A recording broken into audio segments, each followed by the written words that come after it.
तर संजय शिरसाटांनी नुकत्याच खरेदी केलेल्या विट्स हॉटेलवरून सध्या राजकारणात उलटसुलट चर्चा सुरू आहेत। या हॉटेलचा यापूर्वी 7 वेळा लिलाव झाल्याची माहिती समोर येते।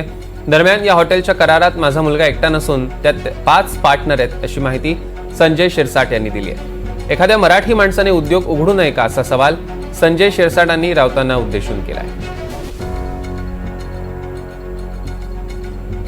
आता प्रश्न येतो असा की ती हॉटेल माझ्या मुलांनी विकत घेतली असा जो काही दाखवलं जात आहे, मुळामध्ये त्याच्यामध्ये 5 पार्टनर आहेत। हॉटेलची किंमत 67 कोटी रुपये आहे। 75% लोन ही बँक देणार आहे। म्हणजे बँक लोन किती देणार आहे? जवळपास 50 कोटी ते 55 कोटी रुपये हे लोन आहे। आणि त्याच्यानंतर 5 भागीदारांनी मिळून त्यांच्या हिश्श्याला आलेली रक्कम किती आहे? तर 3 ते 3.5 कोटी रुपये टाकायचे। 10 वर्ष ते हॉटेल रन करायचे, बँकेचे पैसे फेडायचे, तेव्हा कुठे त्यांना लाभ होणार आहे? 10 वर्षांनंतर। अहो, आमच्या मुलांनी काही व्यवसाय करू नये?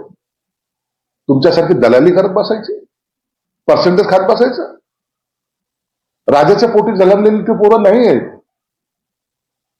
म्हणून जर एखाद्या उद्योगाच्या दिशेने जात असेल, भ्रष्टाचार झाला, शिंदेने पैसे कुठून दिले, अमित शहाकडून पैसे आणले का?